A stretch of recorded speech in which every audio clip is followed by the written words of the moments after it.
ہم ایسے ملک میں رہ رہے ہیں جس میں اللہ کا قانون نافذ نہیں ہے، جس کا مالی نظام سود اور جوئے پر ہے. ہم اس کو بدل نہیں سکتے. کیا کریں؟ کہاں جائیں؟ کس طرف جاؤں؟ کسے دیکھوں؟ کسے آواز دوں؟ اے ہجوم نامرادی، دل بہت گھبرائے ہے. کہاں جاؤں؟ دنیا میں ایک انچ نہیں ہے، کوئی ملک نہیں ہے جہاں اے اللہ تیرا دین قائم ہو جائے تو کہاں جائیں؟ دیکھیے ہماری بندگی جزوی ہے.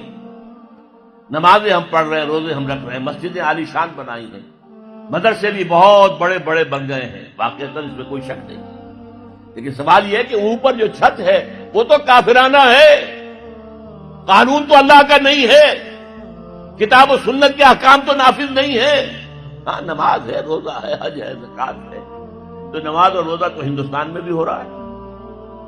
وہ تو چند ایک مسجدیں ہیں جنہیں وہ تاریخی اعتبار سے کہتے ہیں کہ یہ ہمارے مندر ہوتے تھے جنہیں مسجد بنایا گیا، ورنہ وہاں پر ہزاروں لاکھوں مسجدیں ہیں، آباد ہیں، لوگ نمازیں پڑھتے ہیں. کوئی روکتا ہے انہیں؟ ہم نے یہ ملک بنایا تھا کہ یہاں اسلام کا نظام قائم کریں گے. نماز تو آپ امریکہ میں جا کر پڑھیے، امریکہ کو کوئی اعتراض ہی نہیں. لیکن تم کہو کہ اسلام کا نظام ہم قائم کریں گے، نہیں کرنے دیں گے تمہیں کبھی بھی. تم چاہو کہ تم اسلام کا معاشی نظام قائم کرو، کبھی اجازت نہیں دیں گے. تم چاہو کہ اسلام کی معاشرتی اقدار کو تم قائم کرو، کبھی نہیں کرنے دیں گے. یہ ہے اس وقت جو ہمارے ساتھ پیش آ رہا ہے معاملہ. پورا مغرب اس پر اڑا ہوا ہے، اسلامی نظام کہیں نہیں آنے دیں گے.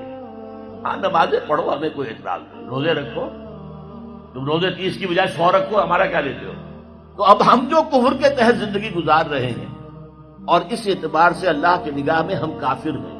لیکن سوال یہ ہے کہ جائیں تو کہاں جائیں، کریں تو کیا کریں؟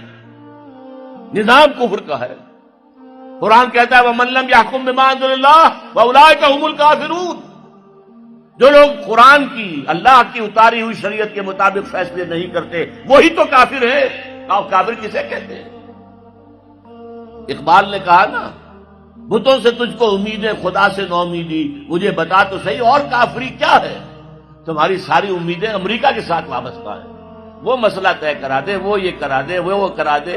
وہ معاملہ ہمارا، وہی تو سب سے بڑا چور وہی ہے، سب سے بڑا ڈاکو وہی ہے، سب سے بڑا اسلام کا مخالف وہی ہے، اور اسی کے پاس ہم جاتے ہیں. قرآن کا فتویٰ تو یہ کہ تم کافر ہو.